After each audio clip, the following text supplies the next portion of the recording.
Welcome to the official YouTube channel for the Colin Cowherd podcast. Go on, hit the subscribe button. There you go, right down there. If you want to be among the first to hear my weekly takes, NFL, college football, more, right there. The worst thing that could have happened to the Lakers is LeBron coming. Because LeBron has done this for franchises his whole career except Miami. Remember that thing you used to use when we used typewriters called whiteout?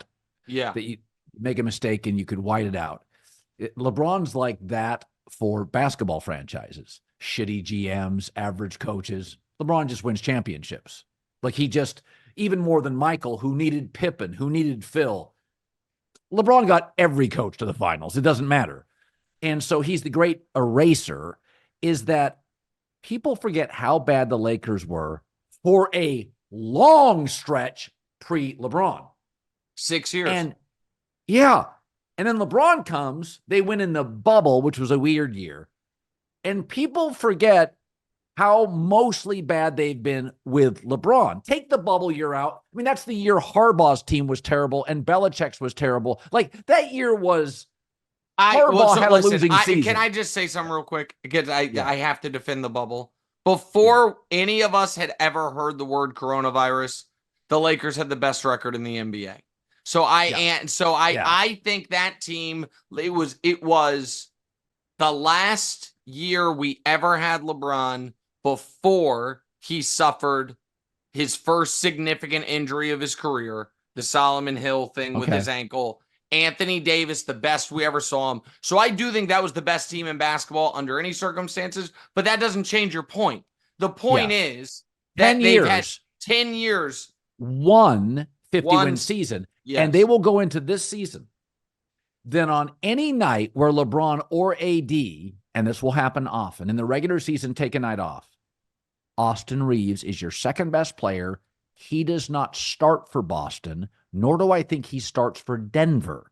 And I'm not sure he starts for Oklahoma City. That LeBron coming to the Lakers, LeBron coming to the Lakers got you a COVID bubble title. For a franchise with 12, who gives a shit? In the end, it has masked a 11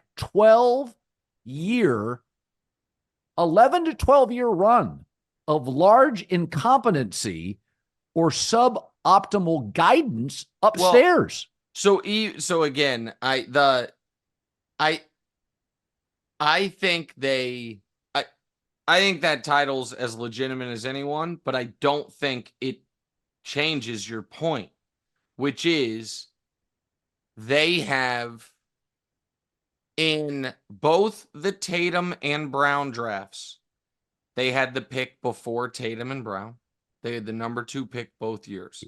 They took Lonzo and Ingram. And by the way, I have tweets out there saying I liked Lonzo more than I liked Tatum. I missed that. And here's the thing on that. People often say, oh, well, you had that wrong too.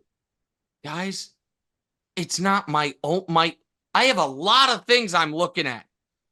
Figuring out the single best draft pick for the Lakers is not literally my only job. So to compare how I would have done as Lakers GM, when by that same metric, I am the GM of 30 NBA teams, 32 NFL teams, a couple baseball teams, and doing other things, it's nonsense. Yes, I would have gotten it wrong. It's the Lakers' job to get it right. There's that. There is the fact that they were either too cheap or too incompetent to keep Austin Reeves when he has the numbers of him and LeBron on the court together were better even than LeBron and Alex AD. Caruso? You mean what Alex did I Caruso? say? I'm sorry. Austin Reeves. Oh, I'm sorry. Alex Caruso. Yeah. That was a little racism by me there, conflating those two. But yes, I did mean Alex Caruso. They either were too cheap or incompetent to keep Alex Caruso. LeBron wanted, no question, LeBron wanted Russell Westbrook. But LeBron wanted Kyrie Irving, and they found a way to say no to that. LeBron wanted Ty Lue. They found a way to say no to that. They said yes to Russell Westbrook because they wanted him to, because they're about stars. And then they mortified themselves with this coaching search. This is horrifying, man. Horrifying. Danny Hurley told you He was to the point where he's talking to LeBron. And the Detroit Pistons are willing to pay Monty Williams more money to not coach them than the Lakers were willing to offer Danny Hurley to coach them. They're not as serious. They are a family business that is being run by Linda Rambis, Kurt Rambis, Kobe's former agent Rob Pelinka, and Jeannie Buss. And this is what frustrates me so much about, because there's still a contingent of Laker fans that are really Kobe fans that are hostile towards LeBron. The only reason this team has not been in the wilderness since the first term of the Obama administration. That's right. Is LeBron decided he wanted to live in LA. Not even, you had built a fun team that made sense. Nope. I want to live in Los Angeles, find the cap space, I'll do the rest.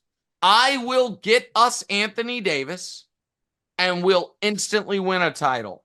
And then, so I don't think you could squander a situation more readily than the Lakers have as an organization. And they fired Darvin Ham 7 weeks ago. 7 weeks ago. And they didn't have an answer. Why would you ever fire somebody? If a company fired me, I can assure you they'd have a plan. Lakers have no plan. No plan. What? And the Danny Hurley thing was this is where I've said this to you before, I'll say it again.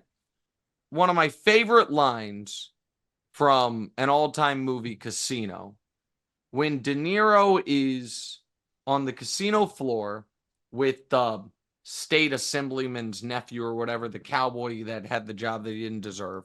And there had been 3 slot jackpots in a row. And De Niro's losing his mind because it was a scam. He says to him, you're fired. And the guy's like, I'm fired? He's like, you're effing fired. He's like, I'm fired? He's like, yeah, you're fired. Because either you were in on it or you were too dumb to know you were being scammed. Either way, you got to go. That's how I feel about the Danny Hurley situation. There are 2 doors you can walk through on that. Either you never actually intended to hire him and you thought having that story out there would be good PR and soften the blow of eventually hiring JJ Redick, or you really did want to hire him and you thought $11 million a year was going to get it done. So either you were trying to run a scam on your fan base or you were too incompetent to get your guy. Either way, you're unqualified. You are unqualified. And this is why I brought up Pelinka. That is, in a lot of industries, man, that is a fireable offense. Oh, yeah. If you have, let's say, I'm not going to compare you to Darvin Ham. That's unfair. But if you get fired and the company's like, trust us, and then very publicly goes after someone that everybody thinks, oh, well, that would be great. Oh, they're getting Costas. I don't know. I'm just making up. Whatever it is.